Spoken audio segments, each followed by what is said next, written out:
Assalamu alaikum. This is Umar Qureshi with another small installment of the Umar Qureshi View.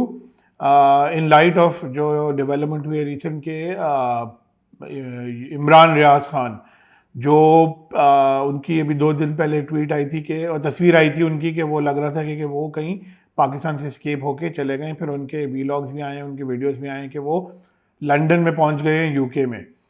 इसके बारे में थोड़ी बात करनी ज़रूरी होगी क्योंकि एक तो इमरान रियाज खान साहब पहले कहते थे कि मैं पाकिस्तान नहीं छोड़ूंगा, मैं पाकिस्तान से जिला वतन या एग्जाइल में नहीं जाऊंगा, लेकिन प्रिसाइसली उनको यही करना पड़ा। और बल्कि जो उनकी जो ट्वीट्स आई थी उससे लग रहा था कि वो लैंड रूट से गए हैं, ईरान से शायद गए होंगे, अफगानिस्तान से गए होंगे, फिर ईरान से गए होंगे, फिर टर्की पहुंचे होंगे, या फिर उन्होंने फ़्लाइट ली होगी लंदन के लिए थ्रू गल्फ स्टेट्स।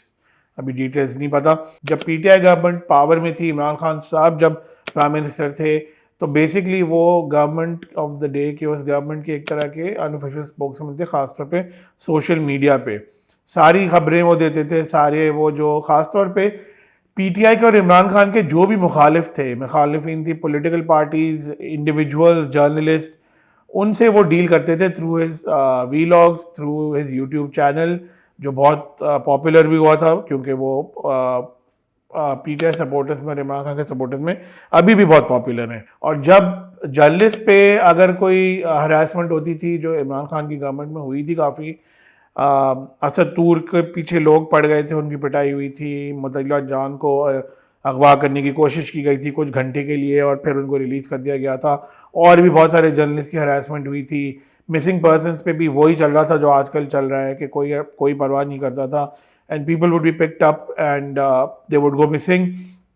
उस वक्त उन्होंने एक तो मिसिंग पर्सनस पे भी वो कहते थे कि ये कोई इशू ही नहीं है वर्थ टॉकिंग अबाउट, और जो लोग हैं वो शायद डिजर्व करते हैं क्योंकि वो स्टेट के बारे में खिलाफ बोल रहे हैं। तो इस तरह उनका इंप्रेशन वो देते थे कि एज इफ या तो ये जर्नलिस्ट डिजर्व करते हैं कि इनके साथ जो हुआ, या वो हुआ ही नहीं, कि वो मेकअप कर रहे हैं कि ये सब हरासमेंट हुई है ताकि वो उनको बाहर जाने का वीज़ा मिल जाए, सालम हो जाए, जो भी हो जाए।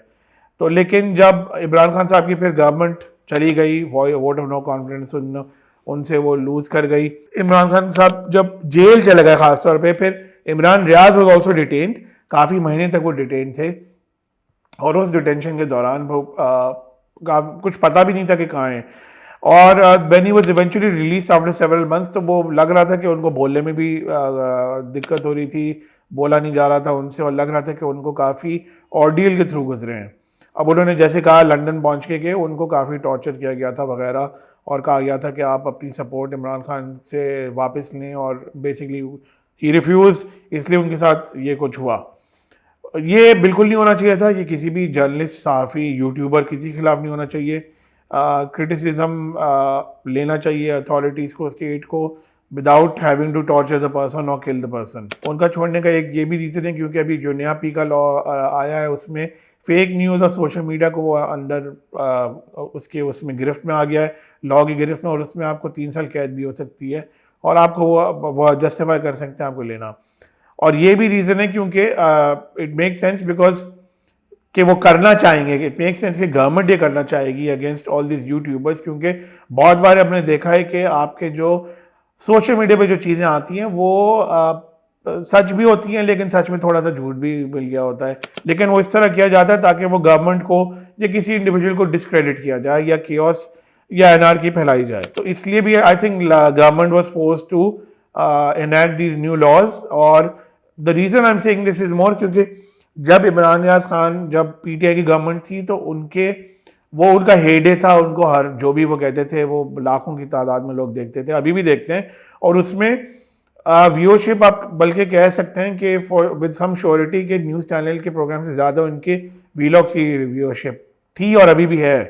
लेकिन उसमें फिर ये हो कि कोई चेक एंड बैलेंस नहीं होता, तो उसमें आप थोड़ा सा झूठ बोल दें, थोड़ा सा डिसइंफॉर्मेशन फैला दें, उनको देखते हुए और भी लोगों ने करना शुरू कर दिया, खासतौर पे यूट्यूब पे। तो पूरी जनरेशन सो टू स्पीक वो उनके मेंटरिंग के अंदर आ गई, और वो all of them were like pro PTI and all of them were pro Imran Khan and all of them were anti opposition parties. और जब तक कि जैसे मैंने कहा कि पीटीआई और establishment on the same page थे तो कोई इशू नहीं था। जब जैसी इमरान खान साहब की गवर्नमेंट हट गई, इमरान खान साहब जेल में चले गए, और establishment were definitely not on the same page as PTI.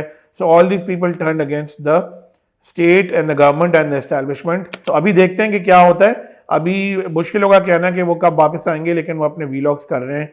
और जैसे और कुछ जर्नलिस्ट हैं जो अमेरिका में अभी हैं, मोहित पीरज़ादा हैं और कुछ और हैं, वो भी वीलॉग्स कर रहे हैं, तो वो भी एग्जाइल में. तो अभी देखना होगा कि वो कितने टाइम तक उनको एग्जाइल में उनको रहना पड़ेगा. नाजरीन, आई होप आपको ये पॉडकास्ट, क्योंकि इंपॉर्टेंट टॉपिक था, पसंद आया होगा. अपना हमारा लाइक बटन प्लीज़ प्रेस करिएगा और सब्सक्राइब करिएगा, और अपने जानने वालों को, दोस्तों को, ख़ासतौर पे जो मीडिया फॉलो करते हैं, जो मीडिया में इंटरेस्टेड हो, उनको भी बताइएगा हमारी पॉडकास्ट का. खुदा हाफिज़.